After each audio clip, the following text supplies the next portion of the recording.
musulmanes que discrepaban de lo que podríamos llamar los reinos de aquella época por tener una visión más radical del Islam. Y esto entramos en otra orden que podría ser también muy mítica, lo que se llamaron los Hasesin, que también crecieron o nacieron en torno a Jerusalén, que eran una orden musulmán que era especialmente cruel, los llamaban los asesinos directamente, y que se basaban o intentaban sembrar el miedo para crear un nuevo orden dentro del mundo musulmán mucho más radical, y también se vendían al mejor postor. Su líder era el jefe que él mismo se consideraba el rey bajo la montaña. Pues parece ser que los templarios también tuvieron relación con estos Hasesin y los dieron dinero a cambio de que protegieran contra el enemigo común que podríamos llamar los reinos musulmanes del entorno de Jerusalén, protegieran de estos a los cristianos, obteniendo financiación. Este grupo de asesinos que decían que eran letales. También cuenta la leyenda que tenían sus propias prácticas radicales, que eran grandes consumidores de hachís, lo que les hacía, desde luego, estar especialmente controlados por el líder. Esta dependencia del hachís, que además los hacía entrar en combate en un especial estado de consciencia, que les hacía ser especialmente sanguinarios, también les atribuía el ser muy fieles a este líder, el rey bajo la montaña. Muchas cosas en común debían tener entonces lo que fueron dos órdenes paralelas, cada una nacida por una cuestión determinada en un momento histórico concreto. Y es que las riquezas del mundo del temple llegaron a ser muchas. Y tuvieron castillos. Y dice también una leyenda que parte de estas riquezas las encontraron consiguiendo la piedra filosofal que convertía los metales en oro. Y dicen también que es posible que Felipe IV el Hermoso, queriéndose apoderar de estas riquezas, que en parte lo conseguiría, o de este secreto de la conversión de los metales en oro, decidió terminar con la Orden del Temple. Nacidos en el Templo de Jerusalén, cuentan que excavaron túneles en este templo, buscando no se sabe qué, pues durante unos años estuvieron custodiados, estuvieron en las ruinas de este templo de Jerusalén, donde en tiempo atrás se habían albergado tesoros inimaginables que desaparecieron en la historia. Pues cuentan que pudieron excavar túneles o encontrar túneles que les llevasen a ciertos secretos, quién sabe si al gran tesoro del rey Salomón, aquel que tanta riqueza llegó a albergar. La realidad seguramente sea mucho más sencilla como suele ser siempre en la historia. Y es que mediante el préstamo a reyes, o por su gran presencia o su gran número, consiguieron bastante dinero que ellos probablemente pretendían utilizar en un primer lugar para el mantenimiento de la orden o la defensa de los santos lugares o la reconquista, como ya he dicho antes, de sitios como la península ibérica, la ayuda a la reconquista de sitios como la península ibérica. Pero su riqueza terminó siendo ostentosa, sobre todo en los castillos, impresionantes castillos que llegó a tener en su poder la Orden del Temple. Y puede ser, y no lo vamos a negar, que tuvieran un discurso diferente al de la Iglesia, tuviesen rituales distintos, o que practicasen tal vez un tipo de fe un tanto extraña, o tal vez no, Pues el secretismo de esta orden era tal que poco podemos saber hoy de ella, pero tenía sus símbolos. Tenía sus símbolos y ellos querían siempre presumir de riqueza. Su símbolo principal, el estar siempre ataviados de este manto blanco con una cruz roja. Y ellos eran monjes guerreros, y acuñan este término, el intentar unir el soldado con el monje con la fe y con la lucha. Y tenían sus maestres, que eran sus líderes, y seguramente también tenían sus rituales, ya hemos hablado de alguno. Los templarios, desde luego, no terminará nunca la leyenda en torno a ellos, de su final y de su principio, y de lo que consiguieron y de sus enemigos.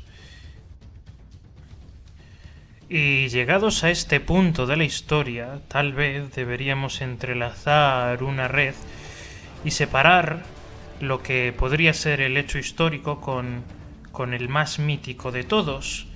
Y ya he dicho algo de ello. Los templarios eran custodios del templo de Jerusalén, y dicen también que dicen las leyendas, que tenían una estrecha relación con la búsqueda del Grial. El Grial, sin duda, el mito por excelencia. La copa que, según cuenta la leyenda, podría haber participado en la última cena como pieza clave, y que también, según cuenta la leyenda, albergaría la sangre de Cristo tanto en esta última cena como después, cuando crucificado Jesús, José de Arimatea recogiera parte de esta sangre de Jesús en esta misma copa. Y de ahí todos los cristianos de la época medieval pues entraban en ensoñación. Pues si bien es cierto que habían recuperado los santos lugares donde podría haber estado Jesús, las calles que podía haber pisado él, seguían vacíos de esta proximidad a su Dios. Y ahí entra en juego las reliquias, y el Grial era la que más ensoñaciones podía despertar dentro de cualquier cristiano. Su función de custodios de la fe de estos caballeros templarios se podía haber trasladado no solo a los santos lugares, sino también a las santas reliquias, principalmente la del Grial. Y aquí entra la leyenda que ha rodeado siempre a esta orden, la de que si su objetivo podía ser, además del terrenal y contado por la historia, otro muchísimo más místico. Este cometido más místico sería la de proteger el Grial, y probablemente no como copa. Y hablando de Grial, no estaríamos ya hablando de esta copa sagrada, sino más aludiendo a lo que la copa contuvo en algún momento, que era la sangre de Cristo. De tal forma, el mito o la especulación convertida en mito, dicen que los templarios lo que realmente custodiaban como Grial era la sangre de Cristo, la sangre de un descendiente de Cristo, que podía haber estado relacionado con una posible relación de Cristo con María Magdalena. Y no se puede negar la estrecha relación de los templarios con María Magdalena, ya que muchos de los templos o iglesias que construyeron aludían a este personaje de la Biblia.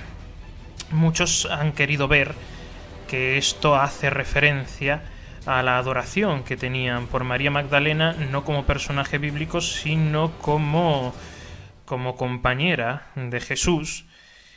Y la leyenda también deja fluir en esta época el hecho de que la descendencia de Cristo, protegida por los templarios, podía haber llegado hasta hoy incluso, pues la función de los templarios no era otra más que esta, la de proteger la sangre de Jesucristo. Desde luego una leyenda sobre la que han corrido ríos de tinta y que ha protagonizado más de una novela de éxito, pero que se queda ahí. ¿Qué es eso? Una leyenda más de los templarios. Esta orden de la que hablamos hoy y de la que podríamos hablar una y otra vez, porque, como las buenas historias, está compuesta por pequeñas historias que nunca terminan, que van creciendo y que dan forma a la leyenda de los templarios. Y el huracán de una escala descomunal, crecido en su arrogancia por sí mismo, dio una gran vuelta en espiral. Ese huracán quiso huir de su propio ser, se fue a otras ciudades, convencido que a tus islas le estaba prohibido volver. Bien, y aquí termina el huracán, y me gustaría hacerlo con una reflexión, y la reflexión hoy la quiero traer a este programa mediante una historia que cuenta lo siguiente. Caminaba un joven por el bosque, decidido a pedir trabajo en un grupo de leñadores, y entonces el jefe, a ver su carácter vigoroso, le dio trabajo. Entonces este trabajó muchísimo, cortando una gran cantidad de árboles. Al día siguiente hizo un gran esfuerzo para cortar la misma cantidad, pero vio que le costaba un poco más que el día anterior. Decidió sacrificar su descanso para llegar a la producción del primer día. El tercer día le ocurrió lo mismo. Vio que cada vez le costaba más llegar a la producción de la primera vez que los había cortado. Este hecho se fue produciendo una y otra vez hasta que, alarmado, decidió hablar con su jefe y le dijo: «Mire, a pesar de que renuncio a mi descanso y que estoy más horas que nadie, de verdad, yo lo intento, pero no consigo llegar a la misma producción que hice el primer día, no consigo talar los mismos árboles y creo que cada vez me esfuerzo más». Entonces el jefe le dijo: «¿Cuánto hace que no afilas el hacha?».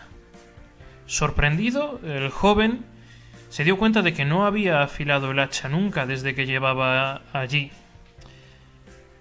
Y esto es una reflexión que les dejo a todos ustedes. A veces tenemos que pararnos un momento a reflexionar, a afilar nuestro hacha interior, porque si no lo hacemos, puede que por mucho empeño que le dediquemos a las cosas lo estemos haciendo de forma bastante inútil. De verdad, párense de vez en cuando a analizar este afilado de hacha interior que todos debemos hacer de vez en cuando para aclarar nuestras ideas. Y descubriremos que teniendo las ideas más claras, las cosas funcionan mucho mejor de lo que funcionaban antes. De vez en cuando un descanso también viene muy bien. Y esta es la reflexión que les dejo. Muchas gracias a todos los oyentes del otro lado de la radio. Espero que les haya gustado. Y ya saben, nos vemos pronto, muy muy pronto.